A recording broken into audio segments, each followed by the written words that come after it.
लोहा खाने वाले इंसान से लेकर 33,000 फीट से बगैर पैराशूट के गिरकर बचने वाली खातून तक, आज हम कुछ ऐसे एक्स्ट्रा ऑर्डिनरी ह्यूमंस के बारे में जानेंगे जिन्होंने मेडिकल साइंस को लाजवाब करके रखा हुआ है।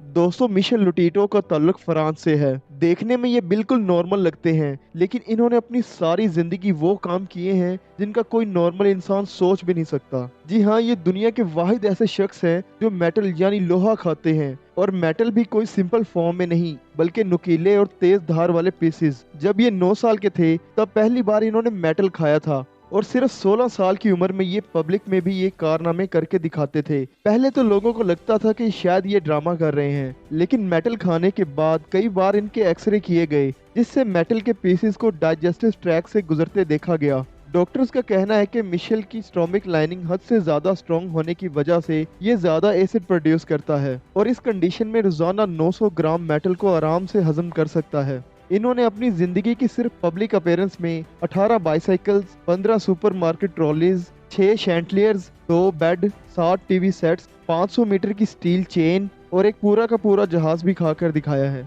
मिशेल को गिनीज बुक ने भी स्ट्रॉन्गेस्ट डाइट खाने का वर्ल्ड रिकॉर्ड दे रखा है। 1997 में इन्होंने मेटल खाना बंद कर दिया, और उसके चंद ही सालों के बाद वो इस दुनिया को हमेशा हमेशा के लिए छोड़ गए। नंबर 2।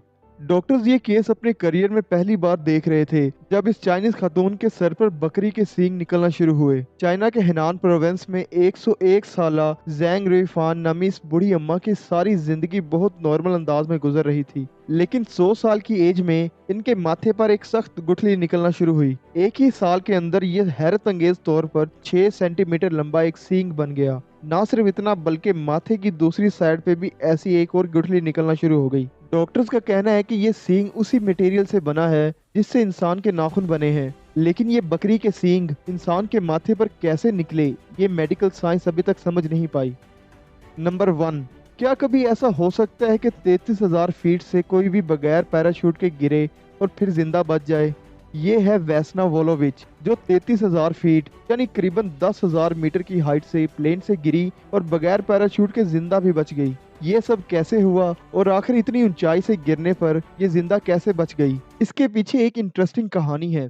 26 जनवरी 1972 को जे-80 योगोस्लाव एयरलाइंस का एक जहाज स्वीडन से सर्बिया जा रहा था। इस जहाज में 23 साला Vesna as a flight attendant job कर रही थी। इस फील्ड में इनको सिर्फ 8 महीने हुए थे। आज का दिन असल में इनकी छुट्टी के दिन था, लेकिन वैसना नामी एक दूसरी फ्लाइट अटेंडेंट से इनका नाम मिक्स हो गया, और किस्मत इनको छुट्टी वाले दिन भी ड्यूटी पर ले आई। दोपहर के 4:01 पर जैसे ही जहाज चेक रिपब्लिक के ऊपर पहुंचा, तो अचानक उसके लगेज एरिया में जोरदार धमाका हुआ। ये एक बॉम्ब ब्लास्ट था जिसने जहाज के 2 नहीं बल्कि 3 टुकड़े कर दिए। इस वक्त जहाज अपने हाईएस्ट एल्टीट्यूड पर फ्लाई कर रहा था। इतनी ऊंचाई पर टेम्परेचर माइनस में और ऑक्सीजन ना होने के बराबर होता है।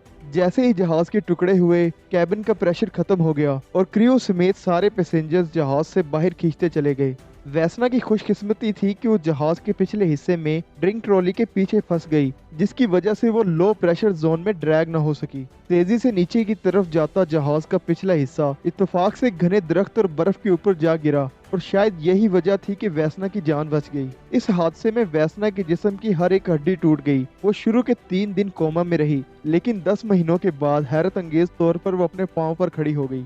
क्रैश के बाद 43 साल की जिंदगी गुजारने के बाद 2016 में 66 साल की उम्र में वैसना की नेचुरल मौत हो गई। उम्मीद है आपको हमारी वीडियो पसंद आई होगी। मिलते हैं अगली वीडियो में, तब तक के लिए अल्लाह निगहबान।